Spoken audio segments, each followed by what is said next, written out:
Olá, boa noite. Defesa de motorista que provocou o acidente no Jaracati mês passado tenta evitar a transferência dele para o presídio de Pedrinhas. Câmara Municipal aprova projeto de lei que aumenta rigor sobre a fiscalização de estabelecimentos que vendem produtos que foram adquiridos de cargas furtadas.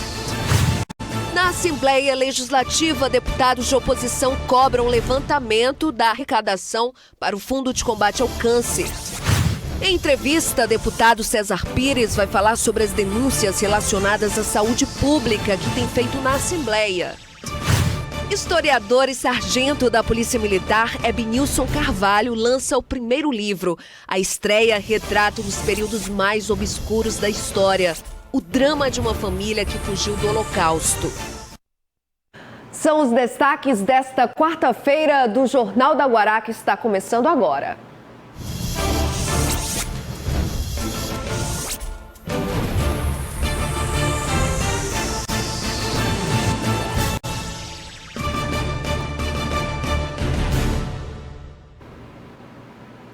O motorista Victor Ian, que dirigiu o carro que matou 5 pessoas no acidente no Jaracati no dia 8 de setembro, mês passado, segue internado em um hospital particular da capital. O Ministério Público entrou com uma ação para que ele seja transferido para o presídio de Pedrinhas durante a investigação do processo. A defesa do Victor Ian protocolou um pedido na Justiça pedindo a revogação da prisão, mas em caso de negativa, que ele seja transferido para outra unidade que não seja o presídio de Pedrinhas, porque Victor estaria sofrendo ameaças. Os advogados de Victor Ian, que conduzia o carro que vitimou 5 pessoas no acidente há cerca de um mês no bairro Jaracati, já juntaram ao processo possíveis provas de ameaças que ele estaria sofrendo. Existem rumores, está nos autos, tem um boletim de ocorrência registrado pela mãe dele, tem também, está nos autos também, tem uma conversa de WhatsApp lá dizendo lá que ele realmente ele está passivo, ele sofre ameaça e está passível de ser violado na sua integridade física se for para o estabelecimento prisional onde se encontra o parentes lá de uma das vítimas lá. Sob a alegação de ameaça e por outros motivos, eles também pedem na Justiça a revogação da prisão preventiva do motorista e que seja desconsiderado o laudo da PM que atesta que ele estaria bêbado para reduzir a pena. Foi feito um laudo clínico. E aí, fazendo um contraponto a esta colocação, os policiais militares disseram que ele estava embriagado, sem conhecimento técnico nenhum. E a médica legista disse que ele não estava embriagado com base. A polícia militar tem um protocolo, né?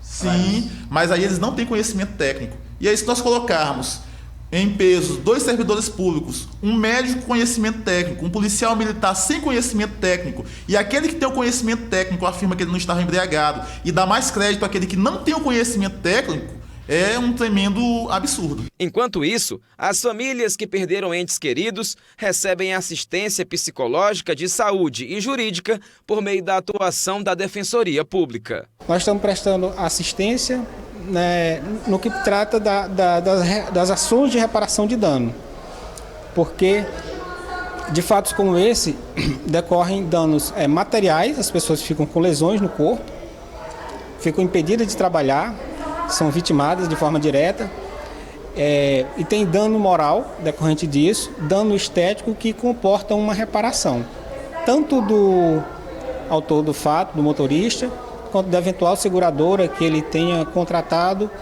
para cobrir esses eventos. Mas o pedido de justiça é o que mais motiva as famílias que foram afetadas pelo acidente. A reclamação maior é que, embora o motorista esteja com prisão preventiva decretada, na prática ele ainda não está na cadeia, né? Ele não está na unidade prisional, está ainda em um hospital sob a alegativa de que está necessitando ainda fazer procedimentos cirúrgicos, etc. E parece que o plano de saúde não estava liberando. Em razão disso, as famílias ficam, de certa forma, angustiadas porque se sentem injustiçadas. Uma pessoa autor de fatos tão graves, que vitimou tantas pessoas, não está ainda preso, embora tenha uma ordem judicial determinando que ele seja recolhido à unidade prisional. A Justiça atendeu a um pedido de liberdade de Manuel Mariano Filho, conhecido como Júnior do Nenzim, suspeito de ser o mandante da morte do pai, o ex-prefeito de Barra do Corda, Manuel Mariano Souza. O Nenzim, morto no ano de 2017 em uma emboscada na zona rural do município. Júnior Nenzim deixou o presídio de Pedrinhas ontem e vai aguardar o júri popular em liberdade, mas deve cumprir com algumas medidas cautelares, como o uso de tornozeleira eletrônica, proibição de sair de Barra do Corda sem comunicar ao juiz local e está proibido também de permanecer nas ruas após as 10 horas da noite. O Tribunal de Justiça do Maranhão também vai analisar um pedido do Ministério Público para que ele seja julgado em outra cidade. A promotoria alega que Júnior do Nenzim desfruta de um grande apoio político popular em Barra do Corda. E a lei está mais dura para quem faz o transporte irregular, o pirata. A infração passou de grave para gravíssima e vai pesar mais ainda no bolso do motorista. Talvez seja para obrigar ainda mais a corrida atrás da regularização. Isso vale tanto para o transporte de pessoas como de cargas também. No retorno do anel viário, é comum ver carros e vans sem nenhuma identificação realizando o transporte de passageiros. Mas agora, para quem não estiver regularizado, as punições serão mais severas, pois já entrou em vigor a Lei número 13.855, que considera infração gravíssima o transporte pirata de passageiros, incluindo o de estudantes. O motorista que for flagrado transportando passageiros mediante remuneração sem autorização para isso, poderá ser punido com multa de R$ 293,47 multiplicado pelo fator 5, totalizando R$ 1.467,35 e mais a remoção do veículo a um depósito. Segundo o Sindicato dos Permissionários e Trabalhadores do Transporte Público Alternativo do Maranhão, 650 vans na capital já foram registradas e a expectativa é que mais motoristas se regularizem, atendendo ao prazo estabelecido pela Agência Estadual de Mobilidade Urbana. O que a gente pede para o próprio operador, o Estado já deu oportunidade demais, inclusive a gente vem cobrando do Estado. O Estado emitiu mais uma portaria que deu até o dia 31 de outubro para algumas pessoas que têm algumas pendências de substituição ou mesmo renovação de veículo, renovação de selo. Então, esse prazo a gente pede que os próprios companheiros, que eles também cumprem. Nós temos 22 anos aí tentando se regularizar. Se com 22 anos, se alguém não se regularizou, com certeza ele não vai se regularizar. E o usuário não vai pagar por isso. Nós precisamos de segurança no transporte de passageiro. E para evitar transtornos, o próprio sindicato dá dicas aos usuários dos transportes alternativos. Que o usuário, ele, na hora de tomar o veículo para sua viagem, que ele identifique o veículo, aqueles veículos que estão com aquela plotagem do Estado, que aquele sim está autorizado, está apto para fazer a viagem, é feita uma vistoria, tem seguro de responsabilidade civil, todos eles têm, motorista é credenciado pela agência, então a gente pede para o próprio usuário não tomar qualquer tipo de veículo, somente aqueles carros que estão credenciados pelo Estado, porque aquele sim, o Estado tem a responsabilidade pelo próprio usuário. Se não era pelo bom senso para circular corretamente, regularizado, agora vai ser por medo da multa que ficou mais cara. A gente separou aqui para você o número de infrações registradas aqui no estado. O levantamento é do Detran e a gente acompanha aqui na tela com relação ao transporte regular. Lembrando que é para todo o Maranhão. Transporte remunerado de pessoas, a gente teve um pequeno problema aí na exibição, agora sim. Sumiu novamente, então eu peço que coloque no ar para todo mundo acompanhar em casa. Com relação ao transporte remunerado de pessoas, quando não licenciado em 2019, neste ano, olha só, esses dados aí de janeiro até hoje, 95 infrações contra 393 infrações do ano passado, em 2018. Também com relação ao transporte regular, a gente acompanha agora com relação a transportar crianças em descumprimento das normas de segurança. Em 2018, ano passado, foram 955 infrações. Neste ano, 276. A gente espera aí que não chegue a alcançar esse número registrado no ano passado. Até porque nós já estamos aí em outubro, faltando poucos meses para terminar o ano. E a gente espera que 2019 não chegue a esse alto índice de infração que foi registrado em 2018. Olha só, 955 infrações relacionadas ao transporte de crianças em descumprimento com as normas de segurança. E das 5 pessoas que estavam a bordo de uma embarcação que naufragou no Rio Preguiças, em Barreirinhas, uma continua desaparecida e 2 corpos foram encontrados na manhã de hoje. Ana Tereza. Olá a todos, a Capitania dos Portos confirmou a morte do tripulante Edinaldo Silva e também do passageiro José Berto Henrique. Ainda de acordo com a Capitania, o passageiro José Pires Ferreira e o tripulante José Eudes foram resgatados com vida por tripulantes de outra embarcação. Bom, a Capitania segue em missão para localizar uma 5ª pessoa identificada como Darley de Souza. 5 pessoas estavam a bordo do barco O Marinheiro 66, um barco com casco de aço e com 14 metros de comprimento. A embarcação saiu de São Luís em direção a Barreirinhas e naufragou ontem devido às fortes condições da maré. Algumas informações apontam que a embarcação tentou entrar no Rio Preguiça e uma onda foi tão forte a ponto de virar a embarcação. Um inquérito foi instaurado para apurar as causas do acidente, além de identificar circunstâncias e também os responsáveis. Ana Tereza, com imagens de Tadeu Pablo, de volta ao estúdio. E um intervalo bem rápido, eu volto já com uma entrevista aqui no estúdio ao vivo com o deputado estadual César Pires. Eu volto já já.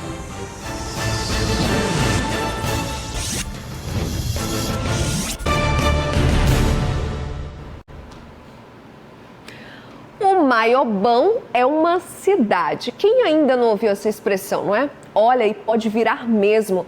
Essa é uma proposta do Comitê Pró-Emancipação do Maranhão que tramita na Assembleia Legislativa. A intenção é bem maior, criar mais 28 municípios aqui no estado, transformando povoados de Alto Alegre, Tuntum, Brejo e Bacabal em novas cidades. O Maranhão é um dos maiores estados do país. São 217 municípios, mas tem quem defenda a criação de mais cidades, cerca de 28. A proposta é da Federação dos Comitês Pró-Emancipação do Maranhão, a FECOPEMA. O estudo de viabilidade socioeconômica que a Assembleia Legislativa do Estado do Maranhão vai estar promovendo para que esses distritos possam ter condições de se emancipar, terá que ser atendido, porque esse estudo vai mostrar onde está o nosso potencial econômico e aonde está o nosso potencial de desenvolvimento. Mesmo com a crise econômica que parece não querer passar, a federação acredita na capacidade que estes possíveis novos municípios têm para se manterem e garantir desenvolvimento. Um dos exemplos dessa capacidade de desenvolvimento, segundo o presidente da FECOPEMA, é o chamado Distrito Vitória do Araçagi. Vitória do Araçagi, como você frisou, Vitória do Araçagi é um conjunto de bairros potentes que existe na região metropolitana. Se você pudesse dar uma visitada no bairro Vitória do Araçagi, no bairro do Araçagi, Coatraque, Világio, Alto do Turu e tantos outros bairros, você percebe que ali é feita uma arrecadação muito interessante de impostos que, infelizmente, não são devolvidos à comunidade. O tema está em discussão na Comissão de Assuntos Municipais e Desenvolvimento Econômico da Assembleia Legislativa do Maranhão. De acordo com o presidente da comissão, esta é uma pauta que exige cautela e muita discussão. A comissão tem sido muito responsável quando lida com essas questões de criação de novos municípios, porque isso trouxe muito problema ao Maranhão nas últimas vezes que foi tratado. Foram criados alguns municípios que não têm a mínima condição de se sustentar, vivem basicamente dependentes de fundo de participação municipal, a população vive aí refém de programas assistenciais, como Bolsa Família, por exemplo, ou empregos na prefeitura, todos em cima do maquinário estatal. Portanto, tem que ser visto com muita responsabilidade para que a gente não apenas esteja criando estruturas administrativas, crie espaços para agentes políticos exercerem seu poder sem trazer, de fato, benefícios à população. E E é aprovado hoje na Câmara Municipal o projeto de lei que vai deixar mais rígida a fiscalização aos estabelecimentos que recebem e vendem produtos resultantes de furtos de cargas. Essa prática é prejudicial à economia. Também tiveram outros destaques na sessão de hoje que você acompanha agora. Durante a votação de projetos, questões sociais estiveram em destaque, como o projeto 171/17, de autoria do vereador Paulo Vitor, que pretende conceder benefícios a doadores de sangue, órgãos e medula óssea. Quem se tornar doador vai ter uma carteirinha específica para isso, e essa carteirinha vai dar preferência em filas de banco, preferência em filas de supermercados e etc. São alguns benefícios que a gente tenta estimular a sociedade para que se tornem doadores de medula óssea e de sangue. Foi pedido vistas coletiva para depois ele retornar ao plenário. E no estado que ainda sofre com o roubo de cargas e que já chegou a ter um prejuízo de 14,5 milhões de reais entre 2011 e 2016, saiu da Câmara Municipal essa manhã um projeto para combater a prática no estado. De autoria do vereador Ricardo Diniz, o projeto dispõe da cassação de alvará de licença e funcionamento de estabelecimentos que comercializar, adquirir, transportar, estocar ou revender produtos oriundos de cargas furtadas. E o poder público municipal tem o poder de cassar o alvará de funcionamento desses comerciantes. Então a gente quer, de alguma forma, acabar com o receptador, que isso inviabiliza muitas quadrilhas e muitos assaltantes de assaltarem os carros de transporte e carga da nossa cidade. A discussão é válida, já que dentre as consequências do crescimento desse tipo de crime está o encarecimento dos seguros, taxas extras cobradas pelas transportadoras e repasse dos custos ao consumidor. Com a venda ilegal dos produtos, também ocorre sonegação de impostos, o que reduz a arrecadação do Estado. Vamos agora aos destaques da sessão de hoje lá na Assembleia Legislativa. Depois das articulações dos deputados estaduais para tentar reverter a situação do Hospital Aldenora Belo, hoje o assunto mudou um pouco e se voltou para o Fundo de Combate ao Câncer. Teve deputado que até pediu a revisão do texto, como conta pra gente a repórter Bel Soares. Bel, agora é com você. Ontem nós mostramos aqui no JG que na Assembleia Legislativa repercutiu bastante o tema saúde, especificamente sobre orçamento e emendas parlamentares ao Hospital Aldenora Belo. E hoje, Bianca, o assunto novamente girou em torno disso, só que ganhou um novo recorte. O assunto de hoje foi o Fundo de Combate ao Câncer, que foi criado na legislatura passada pelo agora deputado federal Eduardo Braide. Deputados como César Pires e o Wellington subiram à tribuna para questionar a transparência do que foi arrecadado e também como este recurso foi distribuído entre as instituições. Nós conversamos com o deputado Wellington sobre isso. Nós hoje solicitamos esclarecimentos, porque o fundo ele existe, já foi criado na legislatura passada, de autoria do deputado Eduardo Braide, aprovado de forma unânime por todos os deputados na Assembleia Legislativa do Estado do Maranhão. E a preocupação que nós temos, qual o valor arrecadado com esse Fundo de Combate ao Câncer e principalmente os critérios adotados na distribuição. Quem está sendo beneficiado? O Hospital Geral, o Hospital Tarquínio, o Hospital do Aldenora Belo. Então, como é que está sendo feita essa distribuição dos valores arrecadados com o fundo? E uma outra preocupação nossa também é se o dinheiro do fundo está sendo feita a aplicação com ele, que é inadmissível que o dinheiro que é para o combate do câncer esteja sendo aplicado para rendimentos. Olha, por outro lado, Bianca, nós conversamos também com o deputado Iglesio, que falou que existem alguns pontos no texto desse fundo que precisam ser reavaliados, analisados, corrigidos. Existe esse recurso do fundo, que é um recurso que hoje ele está em torno de 2,5 milhões de reais até o momento.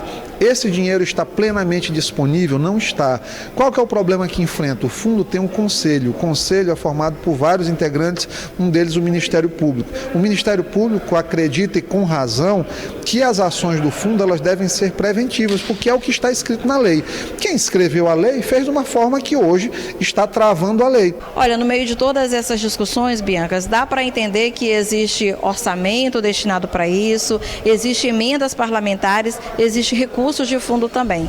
E existem muitas pessoas precisando desse atendimento no combate ao câncer aqui no nosso estado. Alguma coisa tem que ser feita. Bel Soares para a TV Guará. Bel, valeu pelo seu comentário crítico. E por falar em Aldenora Bello, emendas, fundo de combate ao câncer, eu sigo aqui com os destaques da política e a polêmica de denúncias da saúde pública aqui do estado, feita em tribuna pelo deputado César Pires, com quem eu converso a partir de agora aqui. Boa noite, deputado. Bem-vindo. Boa noite a você e aos telespectadores. Bom, eu quero entender por que o Wellington do Curso, o senhor pediu uma revisão aí mais transparência com relação a esse fundo de combate ao câncer. O que há, na verdade, é um gesto de pouca responsabilidade do governo do estado com as pessoas com câncer no Maranhão. Esse fundo, ano passado, dos 7 milhões previstos na LOA, o governo só gastou 2 milhões e 900 e poucos mil reais. Ainda assim, se não suficiente, mas foi o necessário para que não houvesse uma falência por completa da Aldenora Bello. Esse ano, com a mesma quantidade prevista na lei, só foi repassado para a Aldenora Bello 186 mil reais dos 7 milhões previstos pela LOA, aprovado por aquela casa. Portanto, é uma falha do governo do estado. Para justificar o injustificável que o governo não passou o fundo, ele botou, evidentemente, deputados aliados dele para tentar justificar algumas situações. O fundo, no artigo 51, é bem claro. O conselho é consultivo e de acompanhamento e não deliberativo. Não toma decisões. Não toma decisões. Acompanha se aquilo está sendo colocado e como está sendo aplicado. Mas não tem essa prerrogativa de dizer. Tanto é que, se houvesse, o governo não tinha liberado, ano passado, com a mesma questão constitucional. Esse fundo é constitucional e, portanto, ele deveria ser empregado nessas coisas, como preconiza a Constituição e como preconiza a LOA, Lei Orçamentária Anual, que ali depositou 7 milhões de reais, do mesmo modus operandi que foi feito no passado. Não tem essa de dizer que houve falha na Constituição da lei. Isso é pura invencionice. O deputado Iglesias fala de um problema aí no texto, com relação a essa comissão, que deve ser revisado, alterado. Precisa mesmo dessa alteração? Precisa não. O que precisa é ter responsabilidade com pessoas morrendo lá na Aldenora Bello, com médicos. O próprio Dino teve conosco que os médicos já não aceitavam mais fazer prescrições em relação ao tratamento ou ao paliativo do câncer. Por quê? Era colocado 4 quimioterapias, só podia fazer 2 porque não tinha como fazer mais. E eles se recusaram, porque estava em jogo ali a sua moral, a sua técnica, o seu profissionalismo, a sua ética. Isso é que acontece. Não tem nada disso de para cá, de para lá, não. Outra coisa, você tem ideia, se ano passado aplicou isso e os órgãos de fiscalização em nem um minuto fizeram nada, por que só agora? O que acontece é que devem estar aplicando o dinheiro das pessoas doentes de câncer em outros locais mais necessários, com a política do próprio governo, para poder tentar ser presidente da República. Então, como é que vai ser feita a revisão, a transparência desses recursos do Fundo de Combate ao Câncer? Vocês solicitaram? Vai ser entregue? O que vai ser feito daqui para frente? Eu não vi nenhum tipo, eu não participei da reunião para que pudesse haver isso. O que eu me cria espécie é que ano passado nada disso aconteceu. O que acontece é que, por que a promotora não pediu? Agora, daí a dizer que a Aldenora Bello não tem responsabilidade de prestar conta é outra coisa. Deputado, eu acho que deve prestar conta. Ontem o presidente da Assembleia, o deputado Otelino Neto, fez uma reunião junto com a promotora da Saúde, o secretário de Estado de Saúde, Carlos Lula, representantes do Aldenora Bello, e lá ficou definida a transferência de emendas de 100 mil reais de cada deputado para tentar resolver essa situação lá no Aldenora Bello. O senhor participou dessa reunião, já foi conversado com os demais deputados sobre esse recorte, esse fatiamento de emendas para poder enviar ao Aldenora Bello? Não, eu não participei da reunião, a oposição não participou da reunião. Tratei isso com o deputado Otelino, que eu acho que a oposição dava legitimidade a essa reunião e nós da oposição não fomos chamados. Mas ele reconheceu de público, foi um gesto grande dele, E com certeza, das próximas vezes, nós estaremos presentes em relação a isso. Não é nada disso. Eu assinei também mais esses 50 mil, dizendo que cada deputado devia dar, como cada um de nós colocou 50 mil para fazer vaquejada, para fazer agora o parque de vaquejada aqui do Maranhão, fazer renascer, se reestruturado, se reconstruir. Não. Eu coloquei, e disse isso na Assembleia, R$1 milhão em dezembro do ano passado. Eu mostrei para a repórter lá, para todos que foram, a publicação no Diário Oficial, a lei, a minha Deputado, emenda. cadê essa emenda? R$1 milhão que o senhor destinou em dezembro do ano passado. Sumiu. O governo não me dá prioridade, mas ele não está dando para mim, ele está dando para o grito daqueles que votaram nele, inclusive, que estão com câncer, que estão precisando de saúde, que estão precisando de tratamento. Eu botei o meu R$1 milhão, está lá. Ninguém pode dizer o contrário, porque ninguém contestou. Eu fui à tribuna hoje e disse, tal dia assim eu botei, foi publicado no Diário Oficial de tal dia. E por que não faz? Não é nada disso, é irresponsabilidade do governo, não tem caráter humano, não tem caráter humanitário, não tem projeto humanitário para a sociedade maranhense, tem um projeto político pessoal para presidente. Não seria uma solução aí para que essas emendas sejam cumpridas, as emendas impositivas, inclusive é uma PEC de sua autoria? Cadê a PEC? De autoria que disseram que não ia deixar passar, porque eu sou deputado de oposição. Aí um colega deputado se aventurou, se arvorou sem sequer tratar comigo. Alguém lá já tinha 19 assinaturas ou 20 assinaturas, depois caiu, porque viram que não era uma questão de ser meu, porque era iniciativa minha, é iniciativa do governo de não deixar passar emenda. Mas há uma discussão lá na base que, se prosperar, a coisa pode chegar a termo de nós termos uma emenda impositiva. O que é lamentável é que, enquanto que a Prefeitura tem já emenda impositiva... A Câmara Municipal tem. Pois é, a Câmara Municipal, aliás, tem e nós não temos. O Congresso Nacional, além da impositiva, já tem a bancada impositiva. E nós ainda, num governo chamado de democrático, do governo que trata o igual, o governo de todos nós, que não é disso. E Deputado, por que não libera? Como é que é ser oposição na Assembleia Legislativa do Maranhão? Coisa mais bonita da minha vida, porque eu tenho a liberdade, eu uso do direito discricionário que eu tenho para fazer essas ponderações para você, sem medo de perder nada, porque eu não tenho nada no governo. O meu compromisso é a aliança que eu fiz com o povo e estou cumprindo. Eu nunca mudei de lado, sempre meu grupo foi o mesmo, minhas decisões foram as mesmas. É claro que eu renovo, eu me reinvento cada dia, mas essa é que é a diferença de você poder vir aqui e dizer assim, o governo está equivocado, e não tentar colocar panos quentes, encontrar superações alternativas para justificar o injustificável. Essa que é a grande diferença. Se resta a sociedade, se a dor que as pessoas estão sofrendo agora na hemodiálise, que nós denunciamos também, e o governo disse que tinha superado a fila, e ontem jornais da cidade demonstraram pessoas esperando há 90 dias, crianças com 6, 7 anos, resgate as imagens dos jornais de outras televisões, você vai ver. Deputado, recentemente também o senhor trouxe denúncias aí com relação à saúde pública do Estado, relacionadas ao setor de hemodiálise, a carência no interior do Estado. Com base em quê? Que levantamentos foram esses? Fatos. Eu fui com minha assessora de comunicação, lá nós filmamos o centro de hemodiálise, que o governo disse ter inaugurado com 42 salas, cadeiras. Nós chegamos lá, só tinha 14, com hipótese de estar funcionando, porque não tinha nada. Eram 4 horas da tarde e nada tinha dentro daquele centro de hemodiálise. Posteriormente, um repórter de outra emissora esteve conosco e eu pedi que ele fosse até lá para constatar os fatos. Ele foi e o que ele viu lá?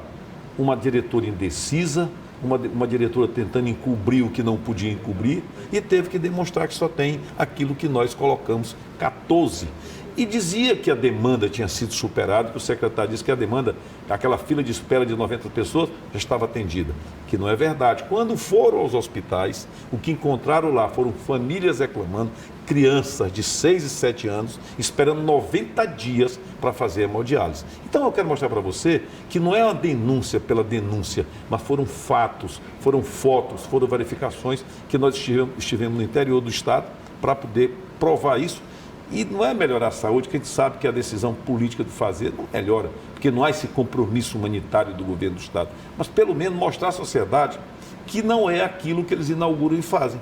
E que ninguém pode dizer o contrário, porque as televisões já foram, viram. Eu dizer o quê contra os fatos? Ok, deputado, eu agradeço a sua presença aqui no Jornal da Guará.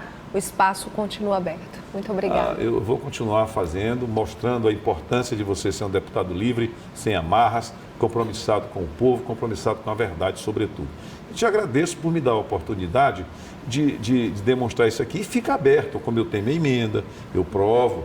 Como eu tenho publicação de oficial, provamos. Como o Centro de Mundial já foram provados. Isso como mesmo. Os hospitais estão ruins todos. Ok, deputado, o espaço está aberto para o senhor de oposição, está aberto também para uma resposta aí do governo do estado com relação às denúncias que o senhor fez. O espaço aqui está aberto para todos. Eu agradeço a sua presença mais uma vez. Boa noite. Obrigada. Boa noite, obrigado. E a seguir, variação de preços para o presente do Dia das Crianças pode ultrapassar 200%. Por isso, a pesquisa é a principal recomendação. Eu volto já já.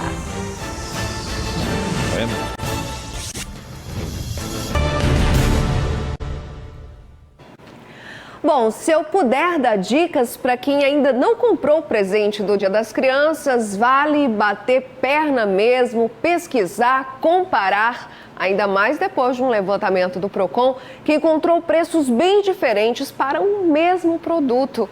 Uma variação que ultrapassa, acredite, 200%. Tem carrinho cheio de desejo das crianças. Tem pais pesquisando, comparando, de uma loja para outra, preços muito diferentes. Muita diferença de uma casa para outra, tem muita diferença de 30, de 40 reais, olha, tem muita diferença. De acordo com o Procon, a variação de preços de produtos infantis para o Dia das Crianças está entre 180% e mais de 200%. Conta salgada para quem tem a casa cheia. A gente tem que pesquisar para poder comprar. E são 4 netos, né? Então fica bem complicado. E se nem só de brinquedos vive o Dia das Crianças, recorrer a outras opções pode pesar no bolso também, se não tiver um pouco de paciência.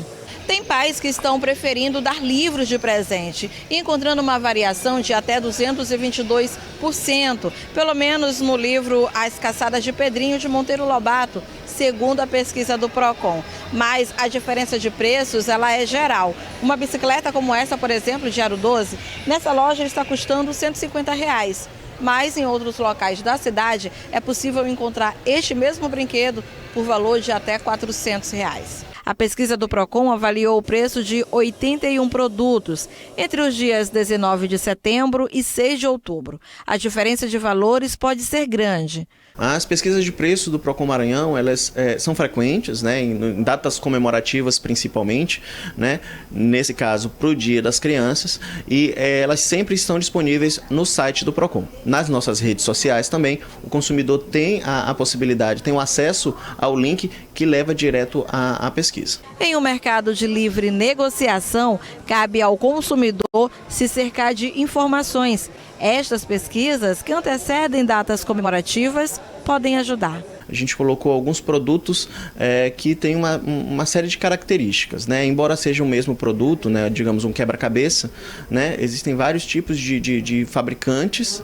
né? Com especificações diferentes. Por isso que eu, como falei, é preciso verificar, o consumidor precisa verificar o custo-benefício, a qualidade do produto. Ou paga mais caro com uma boa qualidade, ou paga mais baratinho aí com a qualidade inferior. A seguir, o lançamento do livro do escritor Ebenilson Carvalho. Mas agora você fica aí com a Tábua de Marés para amanhã.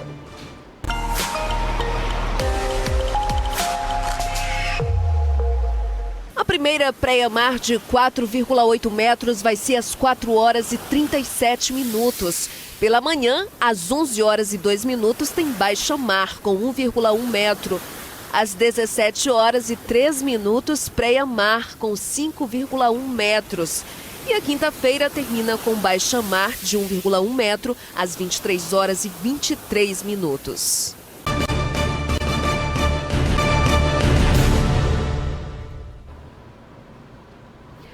O historiador e sargento da Polícia Militar, Ebenilson Carvalho, faz a sua estreia no universo da literatura com o livro O Segredo da Menina do Casaco Vermelho, recomendado para quem gosta de boa leitura que envolve suspense, mas não deixa de lado o romance de um dos momentos mais obscuros da história mundial, o Holocausto. O Segredo da Menina do Casaco Vermelho recorda um dos períodos mais conturbados da história mundial, os horrores do Holocausto. Inclusive, a Segunda Guerra Mundial é um tema que sempre aguçou a curiosidade do escritor, historiador e sargento da Polícia Militar. Para o primeiro livro, Ebenilson buscou inspiração em livros e filmes que já fizeram sucesso, contando o caos desse período. Uma inspiração no filme A Lista de Schindler.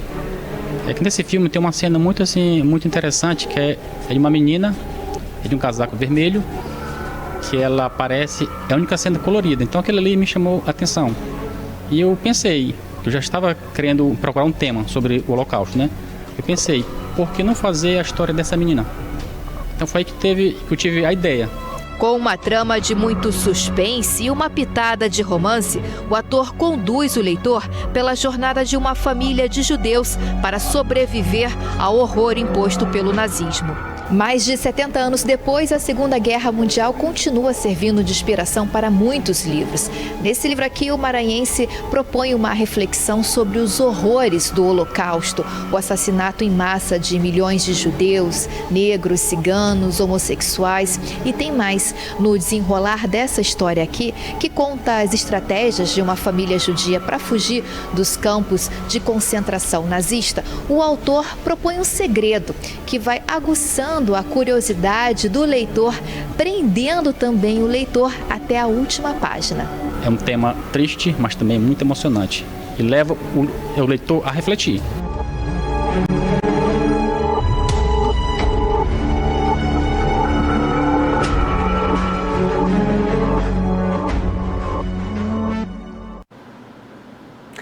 O Segredo da Menina do Casaco Vermelho, o livro do escritor Ebenilson Carvalho, vai ser lançado amanhã, a partir das 7 horas da noite, na Livraria e Espaço Cultural Amei, do Shopping São Luís. E o JG fica por aqui, mas continue na TV Guará, que em seguida os analistas Natanael Júnior e Geraldo Jensen recebem para uma entrevista a deputada constituinte e ex-prefeita de São Luís, Conceição Andrade, para falar sobre os 30 anos da Constituição Estadual. A você, uma ótima noite e eu conto com a sua companhia amanhã a partir das 6h30. Tá combinado. Tchau.